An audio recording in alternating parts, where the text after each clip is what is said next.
کی شاری نیویۆرک سەرۆکی تورکیا باڵێنیدا ئاو بە درێژایی ڕووباری دژلە بۆ عێراق بۆمەوەی مانگێک زیاد بکاتن و داری گوڵی گێلاس لە واشنگتن چرۆ دەکات.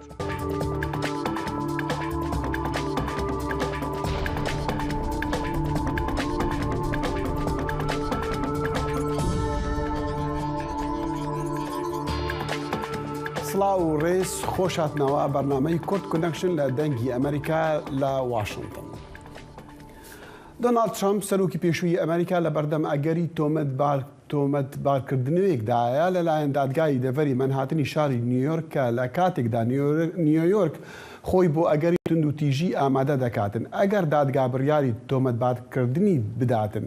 پێدەچێت دەستەی سوێندخواران لە دادگای مەنهاتن هەنگاوێکی گرنگیان ناوە لە ڕۆژی دووشەمە بە گوێگرتن لە شایەتحاڵێکی پشتیوانی ترامپ پێدەچێتن داواکاری گشتی دڵنیایە لەوەی کە پانێلەکە شانسی ئەوەیان هەیە کە لە هەر ئیفادەیەک لە بەرچاو بگرن کە پشتگیری لە گوتەکانی ئەو شایەتحاڵە بکاتن. ترامپ لە پەیامێکدا لە پلاتفۆرمی خۆی سۆشیال میدیادا ڕاگەیاندوو بوو ڕۆژی سێشەمە دەستگیر دەکرێتن و دوای داوا لە لایەنگەرەکانی کردووە ناڕەزایەتی دەرببڕن. هەرچەندە هیچ نیشانەیەک نییە کە لەم زوانە بڕیارێکی بەم جۆرە دەرچێتن، بەڵام دەسەڵاتدارانی شاری نیویۆرک چاویان لە تۆمەتەکانی دژی ترامپ کردووە لە دۆسەیەکی بەناوی پارە بۆ بێدەنگکردن لە کاتێکدا لە کەتەیدا ئەکتەرێکی پێشووی فلیمی سکسی پارە پێدراوە بۆ ئەوەی بێدەنگ بتن بەرامبەر بە پەیوەندیە سکسیەکەی لەگەڵ دۆناڵد ترامپ پێش ئەوەی ببێ بە سەرۆک. راپۆرتە میدیاکانش باس لەوە دەکەن کە هێزەکانی جێبەجێکردنی یاسا ئامادەکاریان کردووە بۆ گرتنی ڕێو شوێنی ئاسایشی تند لە دادگای تاوانی مەنهاتن و دەور و بەریش کە ترامپ لەوێدا خۆی ڕادەست دەکاتن ئەگەر تۆمەتبار بکرێتن. ئایا چاوەڕوانی چی دەکرێت؟ دکتۆر سەلاحەدین ئەحمەد پرۆفسۆری سیاست لە یۆنیۆن کۆڵج لە شاری نیویۆرک باشترین کەسە هەندێکی کردنەوەمان بداتێت. دکتۆر سوپاس و بەیانی باش. ینی خۆ دەزانی ئەم بابەتە دوولایەنە، لایەنی یەکەم ئەوەیە لایەنی یاساییەکەیە کە بەڵگەی تەواوی هەیە بۆ ئەوەی ترامپ تاوانبار بکرێت. لایەنی سیاسیش ئەوی دووەمە کە ترامپ و ناودارە کۆماریەکان هەوڵ دەدەن بیکەن بە کێشەیەکی سیاسی و جیاوازی سیاسی. ئەگەر ترامپ تاوانبار کرا ئەوە پێشبینی تند و تیژیش دەکرێت. پرسیارەکە ئەوەیە چی بەرپرسیاری ئەو ئەنجامانە دەبن؟ ڕاستی وەکو باست کرد دوو دیوە حتمما دیوە قانونەکەی و دیوە سیاسەکەی، بەڵام دادگاش یانی دادگایمان هاتن لە نیویۆرک ناتوانێت ئەو مەسەلە سیاسیە وەکو با بڵێن فاکتەرێک بژمێرێ لە ناو حساباتی خۆیان، لەبەرەوە بێ پەیڕەوی ئەو یاسا دیاری کراوە بکات، ئەو بەندە یاساییە دیاری کراوە بکات کە لەم حاڵەتەیە ئەبێ پەیڕەو بکرێت. مشکلە ئەوەیە لە هەردوو حاڵەتەکەیە. بۆ نمونە ئەگەر جووری قەراری ئەوە بدا پێی وابێت کە لەم حاڵەتەیە ئەرزیەتی تۆمەتبارکردن هەیە، ئەوانەی کە پشتگیری ترامپەکەن زیاتر پێ لەسەرەوە داگرن کە ترامپ قوربانیە و ئەمە جۆرێکە لە پلان و لە موامەرەوەوان. ئەگەر ئەوە نەکات، ئەگەر ئەو مەسەلەی ڕوونەدات و تۆمەتبار نەکرێت، لەو حاڵەتەیە دیسان مشکلێکی زۆر جدی یاسایی دروستە بێ، لەبەرەوەی ئەگەر لە یەک حاڵەتە یاسا پەیڕەو نەکرا کەواتە یاسا بەگشتی سەروەرە نییە. دکتۆر سەرۆکی پێشوو ترامپ دادوەری دەڤەری مەنهاتنی نیویۆرک بە نژاد پەرستی وەسفی کردووە. سێ دادوەری ترش هەن لە شارەکانی دیکە کە ئەوانەش هەر ڕەشن. گرنگیەکە لەوەدا پێم وایە پشتیوانانی ترامپ چۆن ئەم مەسجە و مەسەرجی ترامپ وەڵامیان بۆ دەبێ. بەڵێ دیارە لەلایەکەوە زۆرتر ئێستا تۆزە وریاترن لەوەی کە باسی ئەو مەسەلەی ڕەگەز پەرستیە بکەن بەس لەبەرەوەی کە دادوەرەکە ڕەشپێستە، بەڵام خودی ترامپ زۆر بۆی جێ بۆ شتانە نادا. جاری وایە ئەو جۆرە قسانەشەکە یەک لەو شتانێک کە ئێستا زیاتر تەرکیزی خەنە سەرەوەیە کە لە کامپینی دەرچوونیا با بڵێن زیاتر لەسەر لیبراڵەکان حساب کراوە ئەو دادوەرە بەڵام ئەم مەسەلەیە ئێستا با بڵێن ترامپ خوازان بە تەواوی لەسەر ئەوە ڕاهاتوون کە هەچ شتێک ڕوو بدات هەر تۆمەتبارکردنێکی ترامپ ئەوان بە یەک جۆر سەیریەکەن و ترامپیش ئەزانێ قسە لەگەڵ کێیاکە بەڵام ئەوەی کە زۆر تازەیە کەمتر با بڵێن پێشبینیە کرا ئەوەیە کە ژمارەیەکی زۆر کەم لە ڕاستیە لە ترامپ خوازان پیابوون و با بڵێن دەرکەوتن وەکو یعنی منش دەبووی پرسیاری ئەوە بکەم کۆشکی سپی بێ دەنگە لەلایەک دموکراتەکان نایەنەوێ یان حکوومەتی بعدی نایەوێت دەست باسی ئەم بابەتە بکە لە هەمان کاتیشدا کۆمەریەکان کە چاوەڕوان لەکرا پێش دووسێ ڕۆژێک کە دەرچین و خوپشاندان بکەن نەکرا ئەمە خوێندنەوەی جەنابەت بۆ ئەمە چییە؟ بەڵێ بەواتە ئەو مەسەلانەی پێشوو ئەوەی جانیوەری 6 با بڵێن 2021 دەورێکی زۆری بوو بە ئێستا خەڵکی با بڵێن ترامپ خوازان زۆر وریان دەوەی کە خۆیان تووشی کێشەی گرتن و تۆمەتبارکردن و ئەو قەزیانە نەکەن ژمارەیەک دیارە خۆپیشاندەر دیسان لەوێ بوون بەڵام ئەوەی کە من گوێم نێبوو ئەوەی کە ژمارەی ڕۆژنامەوان زیاتر بوو وەک لە خۆپیشاندەر ئەمە دیارە بۆ خودی ترامپ هەواڵێکی زۆر باش نییە چکە و چاوەڕانی ئەوەیە کرد کە پشتیوانانی خۆی زەختێکی زۆر دروست بکەن لەسەر شەقامەکان. بەڵێ دکتۆر سەلاحەدین یعنی ئەگەر ترامپ تاوانبار کرا ئەبێ ملکەتی یاسا بێ وی خۆی ڕادستی دادگا بکاتن ئەگەر نەیکرد ئەگەر ڕازی نەبوو خۆی ڕادستی دادگا بکاتن ئەبێ چی بکرێ و چێ دەتوان بە تایبەتش خۆی ئێستا لە ویلایەتی فلۆریدایە یعنی و فەرمانداری فلۆریدا وەکو بڵێ دژبەری یەکەمی ئەوە لە بۆ کاردێنی هەڵبژاردنەکانی سەرۆکایەتی. بەڵێ دیارە لەم حاڵەتەیە ئەگەر با بڵێن تۆمەتبار بکرێ ئەگەر ئینداسمنتەکە دەربچێت جووری بڕیاری ئەوە بدات بڕیارەکە فەرقیە لەگەڵەوەی کە دەستگیر بکرێت ڕاستەوخۆ پێویست ناکات دەستگیر بکرێ بەڵکو تیمە یاساییەکەی ترامپ ئاگدارەکرێنەوە کە هەر کاتێک ترامپ هات بۆ نیویۆرک ئەو کات با بڵێن هین بێت لەو شوێنە حازر بێت بۆ ئەوەی پەنجەمۆر بکرێت و هەموو ئەو شتە با بڵێن زۆر ڕۆتینیانەی کە لەگەڵ هەر تۆمەتبارێکە ئەکرێت یعنی بواری هەیە لەوەیە و بۆشی هەیە کە ڕای نەگەێنێت چکە خودی دادگا ڕای ناگەێنێت کە ئەو مەسەلەیە ئاوهایە ئەو ئینداسمنتە دەرچووە لەو بەینە شاب کە با بڵێن ئەکە ئەچێت پەنجەمۆر بدات و ئەو شتانە لەو بینەیە ڕەنگە لە ژوورێکەوە چکە هەردووکی لێک بینایە با بڵێن لە یەک شوێنەوە لە یەک ژوورە بۆ ژوورەکەی تر کە دادگا با بڵێن ڕووەدا هین بکرێ کە لە بچە بکرێ بەزەوەن. دکتۆر بە ئەرێ یان نا ئەگەر بوو ترامپ دەتوانێت خۆی کاندید بکە بۆ سەرۆکایەتی یان نا؟ دەتوانێت لەم حاڵەتەکە دەتوانێت. دکتۆر سەلاحەدین ئەحمەد پرۆفێسۆر سیاسەت لە یونیۆن کۆلج لە شاری نیویۆرک لەگەڵ ماوە زۆر سوپاس. سەرچاو سوپاس بێ.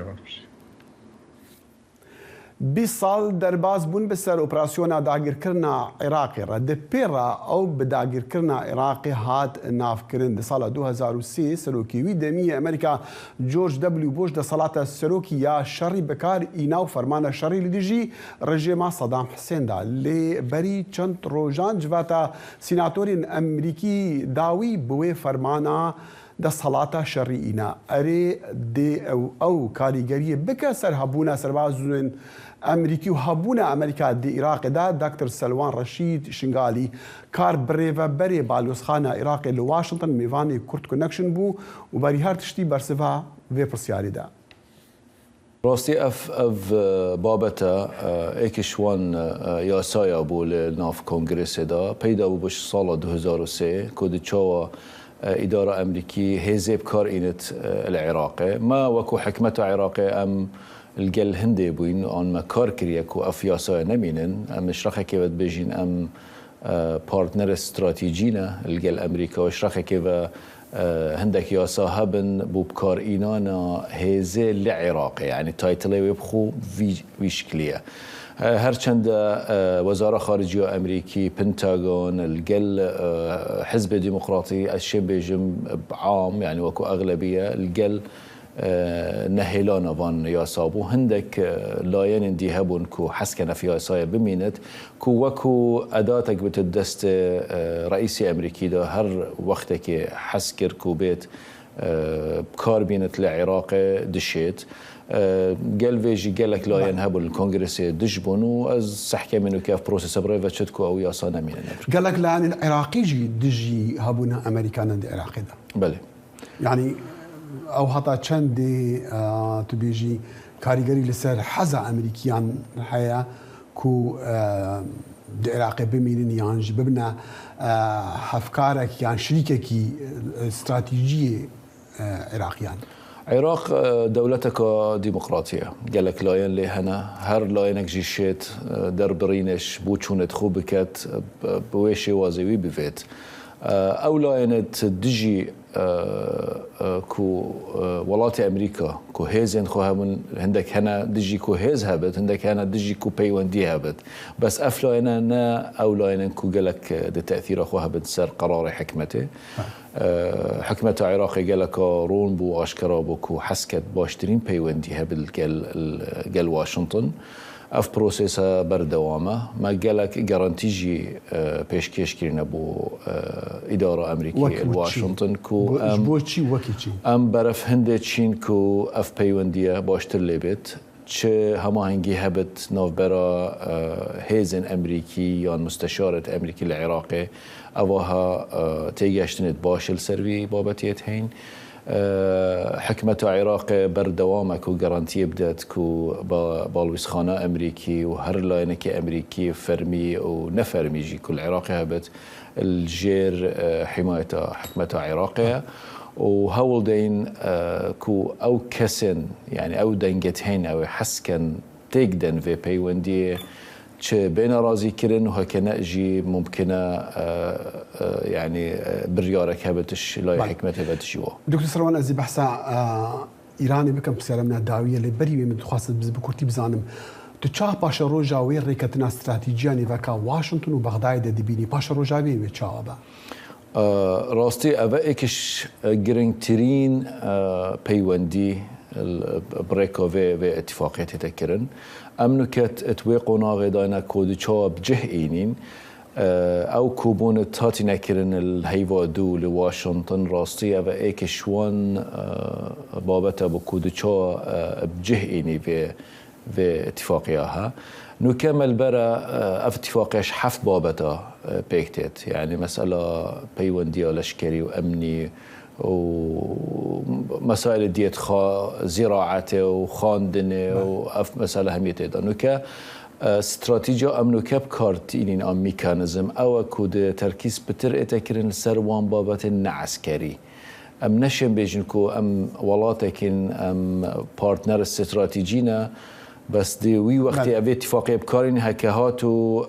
داعش الميدانية بت ما شرك هبت بيك وهكا ما شرنا بت جاركادي أو اتفاقية ناتا بكارين نا نو كتركيز بتر تكرين تايبت بابت آبوري أبا إيكشوان مسألة جلق جرينجا ومنو كبلان هيا كود تشاو بجهينين تهيفت نيزيك دا جلق كوبونة مازن إنا كرن تايبت بو أمريكيا لعراقي وهر وصد هندك شاندت عراقي جي جهنا فيري تركيزة كنسر مسألة تجارة وبيوندية أبوري دكتور سلمان مثلا تفجر دبلوماسية عراقي نها فان روجان جلق خالق جلق لاين بس نابدن تايبتي جي بشتي وي ركعتنا يعني جيفينا دنيفبرا ايران وعربستان السعودي دا يعني افجيه افراستيه كلفان روجان هاد دنگو باسان دا ام دي بي سينو سرحمو استانجي لي متخصص برسيال هندي بكم دبلوماسيه عراقي تشاوا دشيتن وي حفسنجيا دنيفبرا ناكو كيا دنيفبرا ايران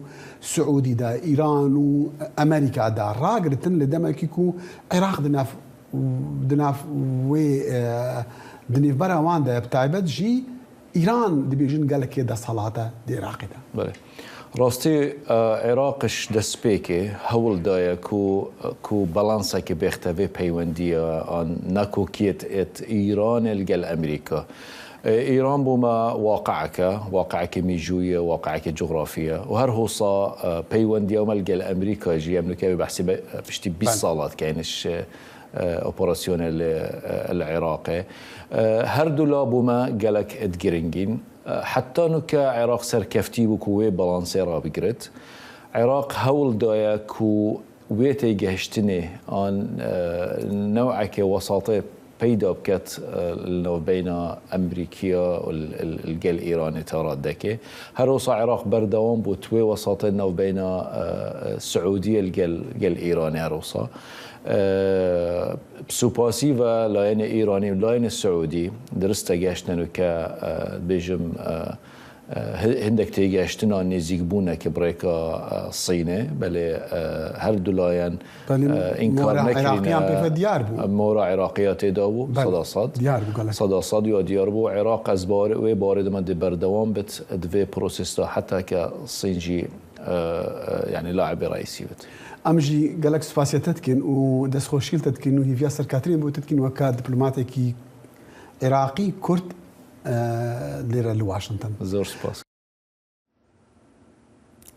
کمپانی کا لوجستیک یا کویت بناوی اجیلیتی دو هسه شام راگهاند کو یک جی کمپانی نوی و شرکت آوی 1.65 میلیارد دلار و قربو د دوزه که دالی دیجی تولک کورک تلیکوم عراقی و کارسا زیوی نافداری کرد سیروان بارزانی دی ور بگره او کمپانیا کویتی دبیجا کو دادگاه نفرتویا اودیا باز زرگانی بریار بقازان جوان دایا جبرزیانا بوان کتی د پرسن گریدای گندلیه دا لعراقی تورك ببرن كورك تليكوم بريار رد كريا وسيروان بارزاني وكورك جهربت بتندي تاوان السر خوار رد كن وهمو بجاريان جي دنرخينن ڕێبەری ئێران دوێنێ سێشەمە ڕاگەیاند کە کۆماری ئیسلامی لە وڵاتانی ئەوروپا ناڕەحەت نییە و ئامادەیە کار لەگەڵیان بکاتن ئەگەر ئەوان کوێرانە سیاسەتەکانی ئەمریکا پەیڕەو نەکەن. ئایەتوڵا خامنئی لە وتارێکدا بە بۆنەی سەری ساڵی نوێ و نەورۆزەوە پێشکەشی کرد بوو ئەمریکا و بەشێک لە وڵاتانی ئەوروپایی بەوە تۆمەتبار کرد کە لە پشتی خۆپێشاندانەکانی ئێرانەوەن کە بەڕابەرایەتی ژنان لە مانگی ئەیلولی ساڵی ڕابردوودا هەڵگرساون. خامنئی گوتی کە ڕۆژئاوا هەوڵی گۆشەگیرکردنی ئێران داوە بەڵام بێسوود بووە. ئاماژەش بۆش کرد کە ئێمە پەیوەندیەکانمان لەگەڵ وڵاتانی ئاسیادا 100% بەتەوتر کردووە و بەردەوامش دەبین. پەیوەست بە پەیوەندیەکان لەگەڵ عێراقی دراوسێ پێش چەند ڕۆژێک سکرتێری ئەنجومەنی باڵای ئاسایش نیشتمانی ئێران عەلی شەمخانی ڕێکەوتنێک لەسەر هاوکاری ئاسایشی هاوبەش لەگەڵ عێراق واژۆ کرد. نووسینگەی ڕاگەاندنی سەرۆک وەزیرانی عێراق لە ڕاگەاندنێکدا گوتی کە سەرۆک وەزیران پێشوازی لە سکرتێری ئەنجومەنی باڵای ئاسایش نیشتمانی ئیران کرد و هەڵوێستی پتەوی عێراقی دووپات کردەوە کە ڕەت دەکاتەوە عێراق ببتە پردێک بۆ هێرشکردن لەسەر وڵاتێکی دراوسێ. مەبەست ئێرانە و مەبەستیش هەڵبەتە پارتە سیاسیەکانی کوردی ئێرانن کە ئێران داوا لە عێراق دەکات ڕادەست بکەن یانش لە عێراق دەربکرین یان لە چەک بکرین. ئایا هیچ هەنگاوێک لەم ئاراستەیە نانراوە؟ خالد عەزیزی وتەبێژی حزبی دموکراتی کوردستانی ئێران ڕاستەوخۆ لەگەڵمایە کە خالد زۆر سوپاس بۆ کاتی جەنابەت. ینی هیچ شتێکی فەرمی پێتان گەیشتووە دوای واژۆکردنی ئەو ڕێکەوتنە لە نێوان عێراق و ئێراندا؟ طبیعەتەن مێژووی هاتنە بەرباسی ئەو کێشەیە لەلایەن ئێرانەوە و باسکردنی لەگەڵ بەغدا و بەو جۆرە باسکردنی بەغداش لەگەڵ حکوومەتی هەرێمی کوردستان چەندین حەوتویە بەردەوام لە بۆ ڕێدایە. بەڵام بە دوای ئیمزاکردنی ئەو شتەی کە ئەوان دایانناوە لێکحاڵی بوونێک بینی ئێرانی عێراق و مەسایلی ئەمنیەتی لە چەند ڕۆژی ڕابردوودا لە ڕاستیدا شتێکی مشەخەص و دیاریکراو تا ئێستا بە ئێمە نەگەیشتووە. بەس هەروەکی ئاماژەم پێکرد ئەو بەحسانە سەبارەت بە ئێمە و حزوری ئێمە لە عێراق و هەرێمی کوردستان و ئەو خوێندنەوەی کە ئێران هەیەتی لە بینی بەغدا و تاران تا ئێستا لە گۆڕێدا بوو باسی بەردەوام هەیە. بەڵێ پێشبینی چی دەکەن؟ بێگومان کۆمەڵێک فاکتۆر تەسیر دادەنێتە سەر ئەو معادلەیە. فاکتۆری یەکەم ئەوەیە لە نێوەخۆی ئێراندا ئەو جم و جۆڵە کە بەردەوام لە دژی کۆماری ئیسلامی لە گۆڕێدا هەیە و لە ماوەی چەند مانگی ڕابردوودا ئەو حکوومەتەی هێناژێر سوئال بەشێکی تابعێکە لە وەزعی نێوخۆیی ئێران و هەر بەو دەلیلە ئێستا کۆماری ئیسلامی تێدەکۆشێ مەسەلەی هێرش بۆ سەر ئێران و مەسەلەی هێرشی پێشمەرگەکانی کوردستانی ئێران بۆ سەر حکوومەتی ئێران کە هیچ ئەسڵ و ئەساسێکی نییە عومدە بکاتەوە و بەو جۆرە تەوەجوهەکان لە نێوەخۆی ئێران و ڕۆژهەڵاتی کوردستان بەرەو سنوورەکان و کێشەی دەرەوە بەرێت و بەو جۆرەتر پتر بەغدا بترسێنێ و هێندێک ویست و داخوازی خۆی بەسەر حکوومەتی عێراقدا لەو پەیوەندیدا تەحمیل بکە. ئێمە بڕێک بۆ ئێمە زەحمەتە ئێستا پێشبینێکی دەقیق بکەین، بەڵام وەک سیاسەتی حزبی دیموکراتی کوردستانی ئێران پێم خۆشکە لێرە تەرکیت بکەمەوە ئێمە لە خاچی عێراق و حکوومەتی هەرێمی کوردستان هیچ جۆرە خوای نەخواستە کار و کردەوەیەکمان نەکردووە کە بە زەرەری سەروەری خاچی عێراق بێ و لە هەمان کاتیشدا بە پێچەوانەی ئیدعای ئێران لە ماوەی ڕابردوودا ئێمە پێشمەرگەکانی خۆمان بۆ عەمەلیاتی نظامی نەناردوێتەوە ئێران. دەلیلیشمان ئەوەیە لە نێوەخۆی ئێران و کوردستانی ئێران بە خۆشیەوە خەباتێکی بربەرینی جەماوەری و مەدەنی لە بۆڕێدا هەیە، بۆیە ئێمە احتیاج بەوە نابینین هێزی چەکدار بنێرینەوە. ئیدعاکەی ئێران نادروستە. بەڵام ئەگەر هاتوو ڕێکەوتنێکی بەو شێوەیە جێبەجێ کراوە بەتوندی جێبەجێ کرا بژاردەکان لە پێش ئێوە چین؟ ئێمە پێش ڕووداوەکان ناکەوین. بێگومان ئەو باسی کە بینی تاران و بەغدا لە گۆڕێدا هەیە لەگەڵ حکوومەتی هەرێمی کوردستانیش باز دەکرێت. تا ئێستاش حکوومەتی هەرێمی کوردستانیە سەرۆکایەتی هەرێمی کوردستان ئەو مەوزوعاتان لەگەڵ ئێمە باس کردووە. ئێمە چاو لە بژاردەکانی وان دەکەین، چاو لە کولی ئەو پاکەتێک کە ئێران هێناوێتی چاوی لێ دەکەین و لە هەمان کاتدا بۆ جارێک کە دەڵێمەوە لەسەر ئەو پەڕی احترام بۆ خاچی عێراق و سەروەری هەرێمی کوردستان و یاسا و ڕێساکانی هەرێمی کوردستان ئێمە تێدەکۆشین بە دوای حەلێکدا بگەڕین کە ئەو حەلە تا ئەو جێی پەیوەندی بە ئەحساسی مەسئولیەتی حزبی دیموکرات و بەرامبەر بۆ مەسئلەیە هەیە کۆمەک بکا بە مەسەلەکە. پێشبینیەوە دەکەن کە ئێران پەلامارێکی تری بنکەکانتان بداتن لە ناو عێراقدا دوای ئەگەر ئەو ڕێکەوتنە وەکو بڵێن ویستیان ئەو ڕێکەوتنە جێبەجێ بکەن؟ پێشوش ڕێکەوتنێکی ناڕاستەوە خۆ چەندین ساڵ پێش ئێستا هەبووە. ئێمە ئەو وەختە کتومانە هێزی مسەلح نانێرینەوە بۆ نێوەخۆی کوردستان تا ڕادەیەکی زۆریش ئەوەمان ڕعایەت کردووە، بەڵام ئێران ئەوانەی پێشێل کردووە و هێرشەکانی کۆماری ئیسلامی بۆ سەر بنکە و بارەکانی حزبی دیموکراتی کوردستانی ئێران و هەروەها کەمپی هەنابەرانی کوردی ئێرانی نزیک بە حزبی دیموکرات زۆر پابند بەوە نیە جارێک دەستەیەک پێشمەرگە چوو بێتەوە یان نەچوو بێتەوە. دقیقەن دەگەڕێتەوە سەر ئەو جم و جۆڵە بەرینی و مەدەنیە و جەماوەری کە لە کوردستانی ئێران لە دژی ئەو نیزامە لە گۆڕێدا هەیە و ئەو حکوومەتەی وەزاڵە هێناوە و دەهێوێت حکوومەتی ئێران ئەو بەسەر ئێمەدا تەحمیل بکە. بۆیە احتیمالی زۆرە بە لە بەرچاوگرتنی نامەسئولیەتی کۆماری ئیسلامی و بەداخەوە سیاسەتی غەڵەتی ئەمریکا لە عێراق کەیدی ئاسمانی عێراقی بۆ ئێران تەواو چۆڵ کردووە. ئێمە پێشبینی وە دەکەین کە لە داهاتوودا احتیمالی هێرشی مجەدەد بۆ سەر بنکە و بارەگاکانی خۆمان خۆت تاکید لەسەر ئەوەت کرد کە پێشمەرگەکانی حزبی دیموکراتی کوردستان لە ناو شارەکان نەماون، بەڵام ئەگەر هاتوو ئەو ڕێکەوتنە بێگومان ئێران وەکو بڵێ سوود دەبێت لەسەر ئەوەی ڕێکەوتنێکی بەو شێوەیە جێبەجێ بکرێت. ئەو خەڵکانی مەدەنی کە لەگەڵ ئێوەن خەڵکی ئێوەی مەدەنی کە لە ناو شارەکانە ئەبێ چ چارەسەرێک بۆیان هەبێ؟ ئەو مەسئلە چەند لایانی هەیە. لایەنێک پێشمەرگەکانی حزبی دیموکراتن کە بەڕاستی لە نێو شارەکان دانینە لە سنوورەکانن و لە چەند مانگی ڕابردووشدا کۆماری ئیسلامی ئەوانی نەکرد بە هەدەف، زۆرتر بنکە و بارەگاکان و کەمپەکانی کردە هەدەف. ئەوە یەک. دوو، ئوسولاً عێراق مەسئولە بەرامبەر بە ئەمنیەتی گیانی و ماڵی و حەق و حقوقێک کە ئەو خەڵکە وەک پەنابەر زیاتر لە دەیان ساڵە لەوێ هەن لەوێدا ئەرشی خۆی بەجێ بگێنێ يعني لرابردوشدا هەروەشی من ئاماژەم پێدا هێرشی کۆماری ئیسلامی بۆ سەر کەمپەکان بوو، بۆ سەر خەستەخانە بوو، بۆ سەر مەدرسە بوو، هەم بەغدا هەم حکوومەتی هەرێم ئەوە بە تەواوی دەزانن. دا بۆیە ئێمە تێدەکۆشین ئەمنیەتی کەمپەکان و ئەو خەڵکەی کە لەوێ هەنە کوردی ڕۆژهەڵاتی کوردستان ئەوانەمان لەگەڵ UN باس کردەوە، لەگەڵ هێندێک لایانی دەوڵەتی نێونەتەوەیش باسمان کردەوە و ئێمە ئەوە لە ئەولەویەتدا کۆمەک بە ئەمنیەتی وان بکەین. هەڵوێستی لایەنە کوردیەکانی هەرێمی کوردستانی عێراق لە بەرامبەر ئەو بابەتە چییە؟ ئێمە ئەو مەسئلەیە زۆرتر لە چوارچێوەی حکوومەتی هەرێمی کوردستان دەبینی، نەک ئەو حیزب و ئەم حیزب، چون بە هەر حاڵ ئێمە کوتمان احتراممان بۆ هەرێمی کوردستان داناوە، ئێمە هەمیشە علاقاتێکی باشمان لەگەڵ خەڵکی باشووری کوردستان بووە، لە ڕۆژە ناخۆشیەکاندا زۆر لە فریاماندا هاتوونە، زۆر مەمنون و سوپاسیان دەکەین بۆ ئەوە، بەس ئەوە زۆرتر ئێمە بە قەزیەیەکی حکوومەتی هەرێمی کوردستان یا سەرۆکایەتی هەرێمی کوردستان لەگەڵ بەغدایدا دەبینین. من پێم وایە زۆربەی زۆری حیزبەکانی باشووری کوردستان لە ڕاستیدا وەزعیان پێ ناخۆشە، هەم ئێمە دەرچیوان دەکەین و هەم ئەوان دەرچی ئێمە دەکەین. هیوادارم بەوەی کە هەموو لایەکمان بە دەرەکردنی یەکتر هەلێک ببینەوە کە ئەو هەلە زەرەری بۆ هیچ لایەکمان نەبێت یا زەرەرەکانی بۆ هەموو لایەکمان بە حەدی ئەقەلی خۆی بگەێنین.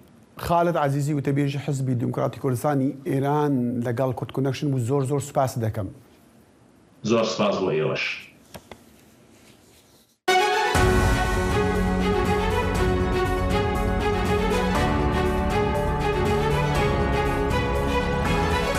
واشنگتن بەنامەیەکی هەفتانەیە لە بەشی کوردی دەنگی ئەمریکاوە ئامادە و پێشکەش دەکرێت. من بەڵێن ساڵح هەموو ڕۆژانێکی هەینی لەگەڵ پسپۆڕاندا تاوتوێی گەرموگورترین بابەتی ڕۆژ دەکەین لە پەیوەندی بە سیاسەتی دەرەوەی ئەمریکاوە.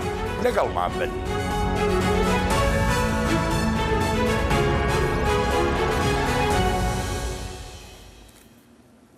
بە هەزاران کوردین تووڕە دو سێشەمبێ لە باکووری سووریا لە دەڤەرێن لە ژۆر کۆنترۆڵا سەرهەڵدایاندا کۆم بوون و خۆپەیشاندان کرن پشتی کوچەکدارên ئالیگرین تورکیا 4 کورد کوشتین دەماوان ئاگرên نەورۆزی vêdixistin. Vîdyoyên ku gihiştîneme yên demê rêwrismên veşartina termên wan her 4 qurbaniyên Kurd e ve li gundê yan bajarokê Cindrîsa ku di jêr kontrola serheldayan da ye û li wir hatine kuştin li heman dem jî kesûkar û xelkê gund û bajarokên dûrber û Cindrîsê jî nerazîbûnan dikin li ser wî karê çekdarên Tirkiye. Nişte cîhan yan xelkê ku li xwepêşandanan amade bûn dibêjne Ajansa France Press ku şervanên artêşa şerqiya koma cudabûyî ji Ehrar el-Şerqiya teqalûwan kesan kir li demê şahiyên Newrozî û ew 4 kes kuştin ku niha em dibînin rêwrismên veşartina wan dibe xwepêşandaneka mezin li wir.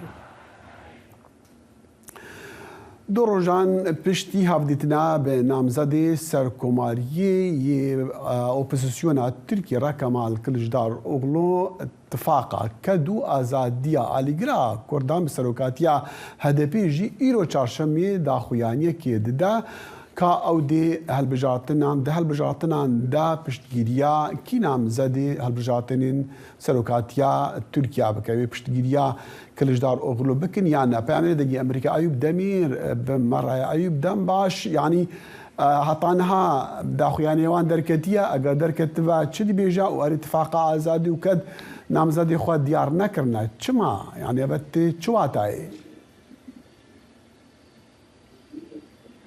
داخل اتفاق آزادی و کدی داخویانی کا پیک وادان شش روبرن و اتفاقی هاتم باهر و گوتن کو yani emi devi evda hilbijartine da jibo endamtiya serok komariye endamê xwe diyar nekin سدما via rastî mesela demek berêjî yani berê erdhejê jî HDP daxuyaniyek dabû ku ew ê ji bo endamtiyê îttifaqê da yani endamê xwe wê diyar bikin piştî erdhejê baş da avêtin û piştî ku Kemal Kılıçdaroğlu got ez berendamê serokkomariyê me û yek jî li gel HDP hevdîtin çêkir îro ev îttifaka azadî û kedê ragihand ku ew ê endam diyar nekin. Wata wî bêjim tê çi wateyê yekser yani HDP an jî îttifaka azadî û kedê di vê hilbijartinê da bi vê gotina xwe dixwaze ku piştgiriyê bide Kemal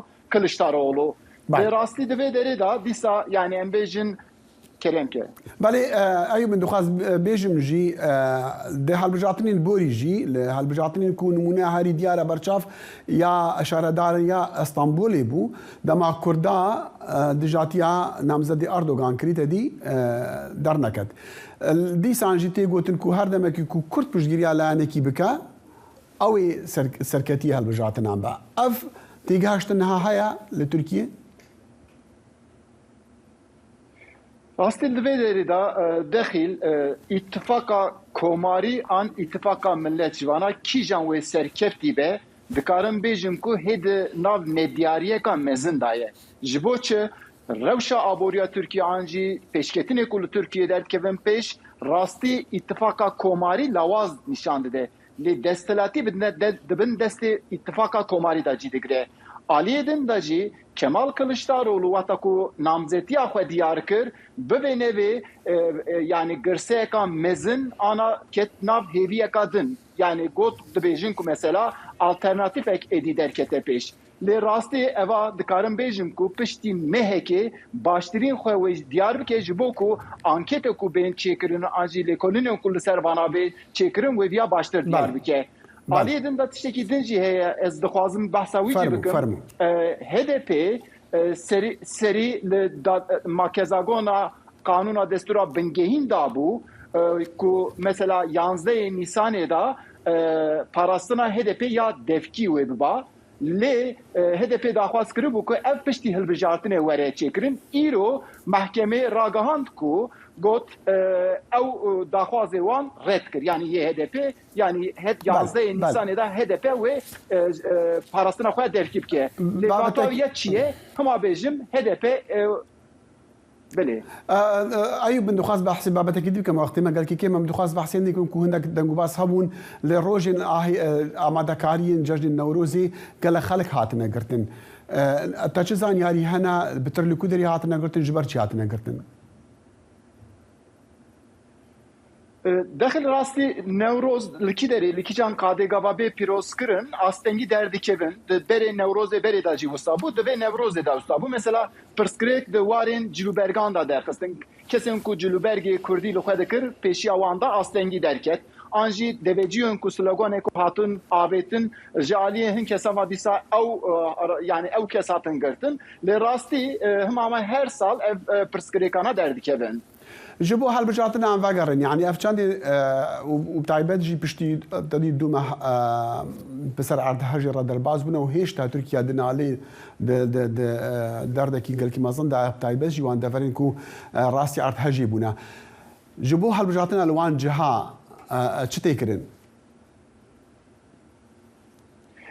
داخل راستی آنا او کسین که دوی داری دا چوبون پارلمنترین که دوی داری کار کرده بود ملگل وان جیل لسر ویا قصه کرد مثلا او 10 باجارین که تقریبا دوی داری نزدیکی 14 میلیون کسیه و چوا دنگ بدن و چی ببیجن او بیجن yani راستی او کسین که دبن و اردهجی دا آنجی کابلان دا آنجی یکو نزدیکی وان مانه گلک برتی که وان لهمبری دستلاتی هیه لدوی واری دا دوی داری و هلبجارتن چوا ببیجن بو چه واری تکنیکی داجی آنا گلک کشه هنه yani دوی واری داجی امتکارم بیجن کو زلالیه که در نکتیه پیش ایوب دمیر به امن دنگی امریکا لانکر بمرابو قال که سپاس سرکوماری ترکیه رجب طیب اردوغان دوحسی شمی سوز دا کو و بردانا آوی لسرچمی دجلای جبو محکی زیده تر بکا جبو عراقی هلبت کو راستی زحابونی دبا بغدا أنكري تاوان باردكا بقرتنا آفي لسر بندافي لبندافين لسر چمي دجلاي وفراتي ده ناف تركيا ده سرنجا جيهاني كتيا سيرفي برسا جيهانيا مازن يا كيم آفي كو تفاهيا هريمي جي دبن زهابونا كده دجيتن بصالانة ده جبر بارانين كيم وكيم آفي جي قفي دكاسر أو لهيا خوارني جبو مليونا خلقي وان هريمان أردوغان جا سرک وزیر عراق محمد شیع سودانی را گوتیا کو او دی حیا جی پی تی ویا لزگین جی یان وی دی های جی پی تی ویا لزگینا آوی جی بو عراقی هبا ده چارچوبایا روژا جیهانیا آوی دا لبیستو دوی و مهی آداری نتوين يكبوي جسالة 2007 ورا كو كونفرانسا خويا يا كم لدار دخاك وجبو بزغريكن آفي ترخان كريا تيب ريفا برن اف رابورت مع اگهداري وي كونفرانسي ديكا ودا خوازدين راكرنا بندافين زيدتر لسر روباران کاتێک نوێنەرانی وڵاتان لە سەرانسەری جیهاندا لە نەتەوەیەکگرتوەکان کۆ دەبنەوە بۆ باسکردنی ئاو بروک تامسن لە نێویاندا دەبێت بۆ باسکردنی چیرۆکی هەوڵەکانی هۆزەکەی بۆ ڕزگارکردنی ڕووبارەکان. ڕووباری کلاماس کە لە ویلایەتی ئۆریگنەوە دەڕژێتە کەنارەکانی کالیفۆرنیا هەزاران ساڵە ژیانی مرۆڤی پاراستووە. گەلی یۆرۆک و هۆزەکانی دیکە کە بە درێژایی کەناراوەکانی ئەو ڕووبارە دەژین بۆ هەزاران ساڵە پشتیان بە کلاماس بەستووە بۆ دابینکردنی یەکێک لە سەر چاوە گرنگەکانی خۆراکی سروشتی کە ماسی سەلەمونە. کاتێک منداڵ بووم تەواوی هاوین سەرقاڵی ماسیگرتن بووین. من بە درێژایی هاوین هەر لێرە دەبووم. چادرمان هەڵدەدا و لێرە دەماینەوە. لە ساڵی 2002دا کە تامسن تەمەنی تەنها 7 ساڵ بوو شاید حاڵی خراپترین کارەساتی مەرگی ماسیەکان بوو کە تا ئەو ڕۆکە لە ڕۆژاوای ئەمریکادا ڕوویدا بێت. یەکێک لە نیشانە هەرە کارەساتبارەکانی دەیان ساڵی تێکچوونی تەندروستی ماسی و تێکچوونی ڕووبارەکان بوو. بەشێک بەهۆی زنجیرەیەک بەنداوە بوو کە لەسەر ڕووباری کلاماس و دروستکرابوون. ئەو ڕووداوە بۆ هۆی وژانی بزوتنەوەیەکی داکۆکی کاری هۆزەکانی کلاماس و ژینگە پارێزان داوای لابرنی بەنداوەکەیان کرد. بە تایبەتی چوومە بواری ئەندازیاریەوە بەهۆی ئەو کارەساتەی لێرە لەسەر ڕووباری کلاماس بینیم. ئەمەش بەڕاستی ئەو خولیایی پێبەخشیم بۆ ئەوەی بزانم گرفتەکە چییە. دووشت هەبوون هەڵەیەک هەیە لە ڕووی ژینگەییەوە ئەو هەڵەیە چییە لە ڕووی سیاسیەوە وا بۆتە ڕوودانی ئەمە. نەبوونی بەرگەگرتنی پلەیگەرمی یەکێکە لەو شتانەی کە بووەتە هۆی کوشتنی بەشێک لە ماسیەکان. لە سەرەتادا تامسن بڕوانامەی ماستەری لە زانکۆی ستانفۆرد بەدەستهێنا و لە ئێستادا دکتۆراشی بەدەستهێناوە. ئێستاش خوێندکارە لە زانکۆی کالیفۆرنیا لە سانتا کروز ئەندازیاری ژینگە و زانستە سیاسیەکان دەخوێنێت. لە کاتی گوتارەکەیدا لە کۆنفرانسی گۆڕانی کەشوهەوای ساڵی ڕابردوو لە میسر چەند هەواڵێکی زۆر خۆشی لە وڵاتەوە پێگەیشت. دوجار بەنداوەکانی کلاماس دوای 20 ساڵ لابران. یەکێک لە ئامانجە گەورەکانم لەگەڵ ئەم کۆنفرانسەدا ئەوەیە هەوڵ بدەم بزانم چۆن دەتوانین پشگیری لە کۆمەڵگە ڕەسەنەکان بکەین لە سەرانسەری جیهان بۆ ئەوەی ناچار نەبن مامەڵە لەگەڵ هەمان ئەو پرسانەدا بکەن کە ئێمە هەمانە. تەنانەت ئەگەر کارێک بکەم کە ڕەنگە لەم ساتەدا مەحاڵ بێت. ئەگەر تەنانەت دەرفەتێکە بێت بۆ ئەم چارەسەرانە سەبارەت بە گۆڕانی کەشوهەوا و سەروەری خێڵەکان و سەروەری کۆمەڵگە ڕەسەنەکان و مافی ئاوداری ئەوە من بەردەوام دەبم لە کارکردن بۆ ئەوە. پێم خۆشە زیاتر لەو بارەیەوە ببینم کە لە پشت دانوستانەکانی دەرگا داخراوەکانەوە بڕیاری لەسەر دەدەن. تامسن ترسی ئەوەی هەیە کە وڵاتانی تازە پێگەیشت و بەنداوی کارەبایی ئاو دروستکەن بۆ دەستڕاگەیشتن بە وزەی نوێبەوە بەبێ ئەوەی بە شێوەیەکی گونجاو کاریگەریەکانی لەسەر ژینگە و لەسەر خەڵکی ڕەسەن لەبەرچاو بگرن. فيديوهاكو رويترز بدس خستيا شفا سيشم وين نشان دا آواهيك لاهورا باكستاني دا ارتهجا دمي ارتهجي دا تي هجاندن كو بهيزا 6.5 بو لباكوري افغانستاني دا بو سي كستي دا مرن لاهوری پشتی ارتهجی گرسیگ جه لدروی آواهیان کومبو لگوری ناوندا ارتهجیان اوروپی ارتهج لپاکستان، هندستان، ازبکستان، تاجیکستان، قرغیزستان، افغانستان و ترکمانستان جی یان کو لحریمه که 1000 کیلومتری بفره هات بهستن و نزیکی 285 میلیون کس لوان دەڤەراندژین هەست بێ وێ ئارتهژیانی کرن.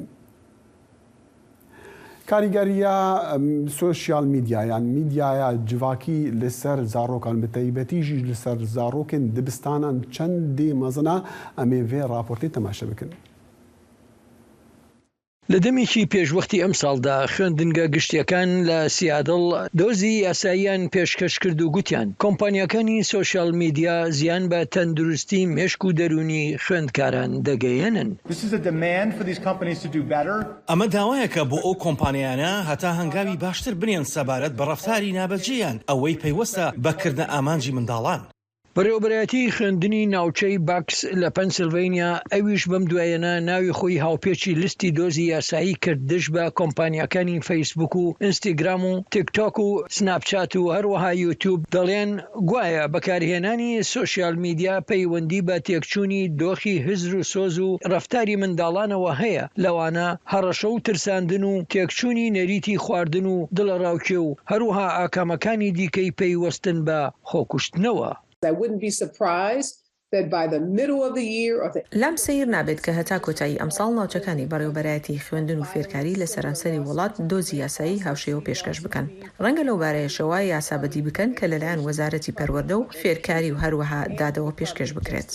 بەڕێوەبەرایەتێکی خوێندن لە سیلیکۆن ڤالی سەرزەنشتی سێ کۆمپانیای سۆشیال میدیا دەکات بەهۆی وەک دەڵێت بەکارهێنانی تەکنۆلۆژیای پێشکەوت و بۆ کردنە ئامانجی منداڵان ئەوەش بە بڵاوکردنەوەی بابەتی زیان بەخش. کۆمپانیای گوگل ئەوەی خاوەنی یوتیوبە وەڵامی دایەوە و گوتی ئێمە ئەو توانایانەمان بۆ باوان دابین کردووە کە لە ڕێیانەوە زەنگی ئاگادارکردنەوە لێ بدرێت و کاتی تەماشاکردنی سۆشیال میدیا سنووردار بکەن و بربەستی هەندێک لە بابەتەکان بکەن. سناپ ئەوەی خاوەنی سناپچادە دەڵێت بە دوواداچوون دەکات بۆ ئەو بابەتانی لەلایەن بەکارهێنەرانەوە بەرهەم دەهێنرێن بەر لەوەی بگاتە ژمارەیەکی گەورە لە بینەران. گوتیشی لە نزیکەوە کار لەگەڵ ڕێکخراوە ناودارەکانی تەندروستی دەرونی دەکات. ئەوانەی ڕخنە لە دۆزە یاسایەکە دەگرن دەڵێن ئەو ئەرکە دەکەوێتە ئەستۆی باوان بۆ ئەوەی زیاتر بە ئاگابن و چاودێری منداڵەکانیان بکەن.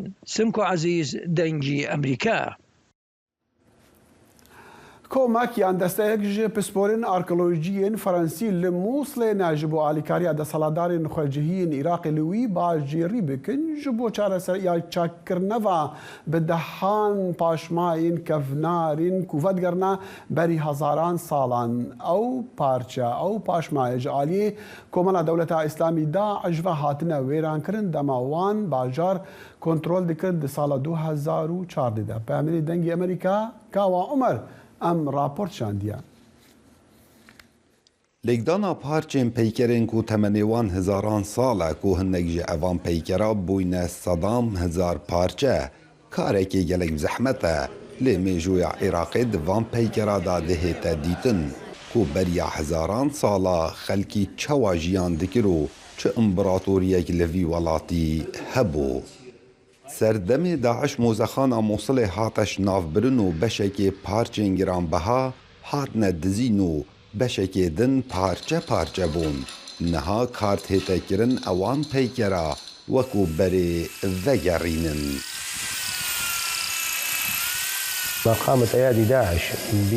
دەستێن داعش di navbera şevek û rojekê da ev parçe şînwar û şaristaniya welatî ji nav birin û ew mêjuya gelek zanist û mecrifet bi xwe vegirtîn û ke em yê carek dî ew ê mêjuyê vedgerînîn.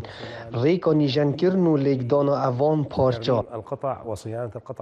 Şandekê şarazayên şînwaran li welatê Ferensa hatîne Mosilê û kar dikin da ku evan parça lêk den û lêb rêkên zanistî herçende ewan gelek berbest hene lê kar yê berdewam e.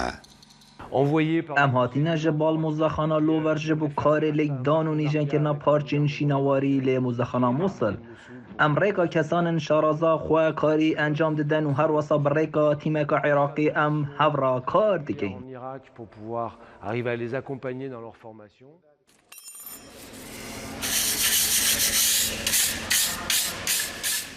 Rêja encamdana vî karî nahête diyarkirin ji ber ku her peykerek çendîn qonaxa da borîtin mîna komkirina parça û lêkdana wan û heta digehîte qonaxên dawiyê. Em nikarîn bêjin kengî dê karê me dawî hêt yan rêja çend ji sedê encam daye ji ber ku چندین قوناغ هنه. بریا هاتنا چکدارین داعش بو سرباجار موصل موزخانا نشتیمانیا موصل چندین بشین گرنگ بخوود گرتن مینا بش سردم آشوری و بابلیان و شارستانیا میزو بوتانیا و بش سردم دولت اسلامی لی به اگجاری هاتنش ناف برنو نوکه ناهیت خویا کرن کو کنگی ده کار بداوی هیتنو موزخانا موصل یا نشتیمانی وکو جاران وگرید. کاو عمر دنگ امریکا موصل. زایڵی داهێنان بەرنامەیەکی فەرهەنگی و هونەری بەشی کوردی دەنگی ئەمریکا. من ئاسۆ جەبار لە واشنگتن دیسیەوە هەردوو هەفتە جارێک دەبمە میوانی ماڵەکانتان لەگەڵمان.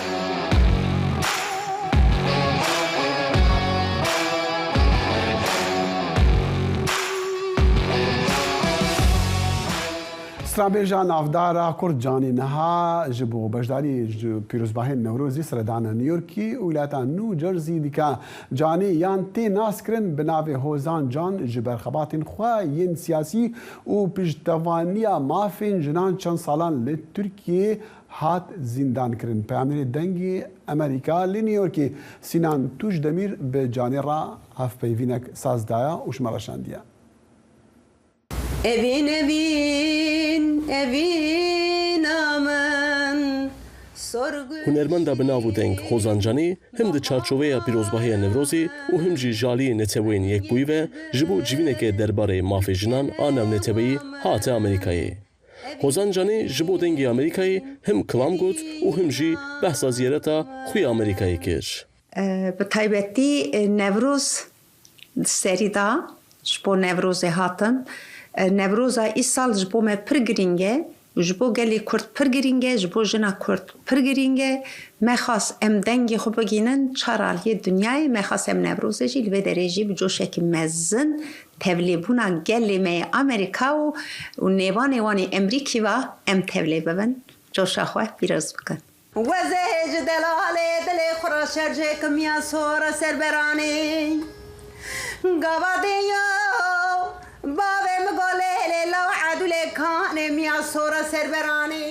İsal di Newroza 2023 da li vê derê li Amerîkayê müzika xwe pêşkêş bikî.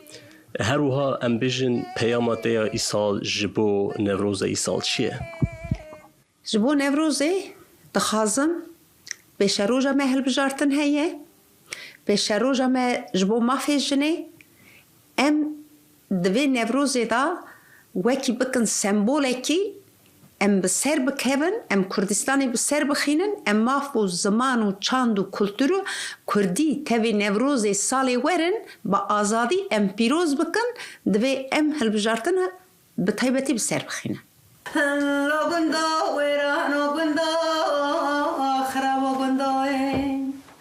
Hozan Canî îsal di netewên yekbûyî da wek jineka Kurd hate gazîkirin û li wir him kilam got û him jî qala rewşa jinên Kurd û têkoşîna wan kir.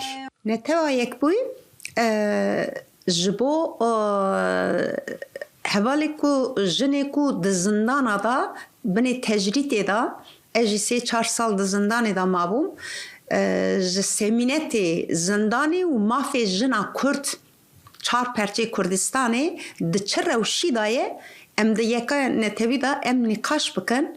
Ez dawet kirim û gelek jinê dunyayê jî bi vî semînetê dawet kiribûn. Doyê derê da me nîqaş li ser vî rengî kir ji bo mafê jinê.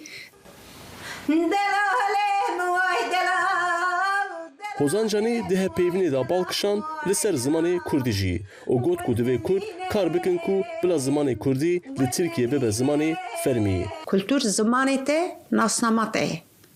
Eger ku tu bixwazî nasnama xwe pêş bixî, divê tu çand û kultura Kurdî zimanê Kurdî pêş bixî.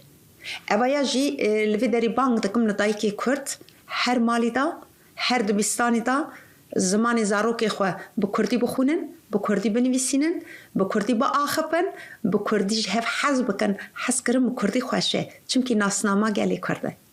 Ay del delo te digo çilo هجه گوتنی کو نوروزا ایسال وک سالن بری بالیکاریا کردین ژ نیویورک و نیوجرسی با اوه کی هبش د 25 آذر دا ویل نیوجرسی وره پیروز کردن.